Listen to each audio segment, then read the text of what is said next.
नमस्कार, मैं डॉक्टर आशिका। आज मैं आपको बताऊंगी कि पोस्टपार्टम पीरियड यानी डिलीवरी के बाद पहले 3 महीने में खुद को रिकवर कराने के लिए एक्सरसाइज की क्या इम्पोर्टेंस है।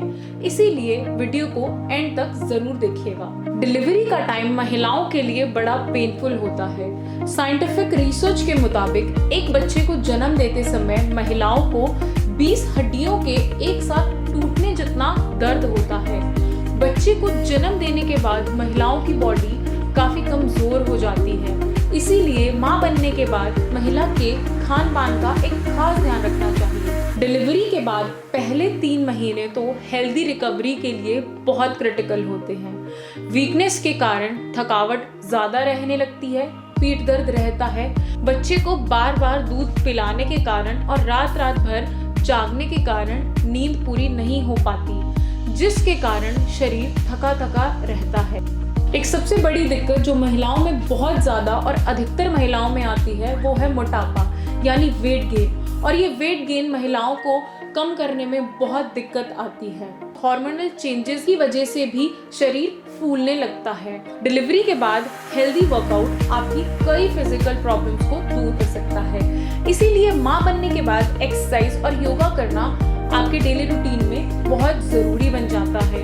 हर महिला का शरीर अलग होता है, इसीलिए ध्यान रहे कि आपको कोई भी एक्सरसाइज डॉक्टर से कंसल्ट करे बिना नहीं करनी। अब आगे हम बात करेंगे पोस्टपार्टम पीरियड में वर्कआउट करने के क्या फायदे हो सकते हैं। सबसे पहला फायदा, आपकी बॉडी बहुत ज्यादा एक्टिव रहेगी, एनर्जेटिक रहेगी। आपको खुद के साथ अपने न्यूबॉर्न बेबी का भी ध्यान रखना होता है, इसीलिए इसकी बहुत ज़्यादा इम्पोर्टेंस है। इसके बाद जो एक बहुत बड़ा इशू होता है वो है डायस्टेसिस रेक्टाइल। इसका क्या मतलब है? हमारी जो एब्डोमिनल मसल्स हैं वो ऐसे जुड़ी हुई होती हैं। डिलीवरी के बाद ये मसल्स लूज हो जाती हैं और खुल जाती हैं, जिससे एब्डोमेन बाहर ही रहता है। इन मसल्स को दोबारा टोन करने के लिए एक्सरसाइज एक बहुत बड़ा रोल प्ले करती है।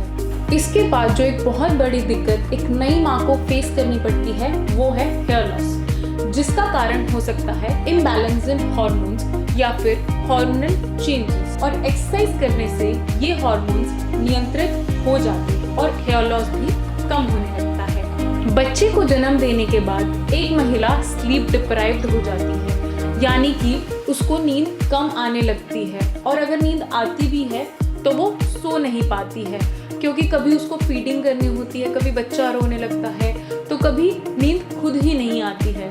तो इन समस्याओं को भी सही करने के लिए एक्सरसाइज एक इम्पॉर्टेंट रोल प्ले करती है। इसके बाद जो बड़ा सवाल महिलाओं के मन में रहता है कि ये एक्सरसाइजेस कब से शुरू करनी है। अगर आपकी नॉर्मल डिलीवरी हुई है और आपकी प्रेगनेंसी ईजी है तो आपको जब कंफर्टेबल फील हो, मे बी 45 डेज के बाद या 1.5 महीने के बाद ये एक्सरसाइजेस आप शुरू कर सकते हैं। बट हल्का प्राणायाम आप अपनी डिलीवरी के हफ्ते बाद से शुरू कर सकते हैं। अगर आपकी सी सेक्शन हुआ है यानी सिजेरियन से आपका बच्चा हुआ है तो आप अपने डॉक्टर से पूछ करके ही एक्सरसाइजेस शुरू करें। अगर आपको ये वीडियो अच्छा लगा तो लाइक और शेयर जरूर करें और हमारे चैनल को सब्सक्राइब करना न भूलें। मिलते हैं अगले वीडियो में, तब तक के लिए धन्यवाद। गर्भ संस्कार।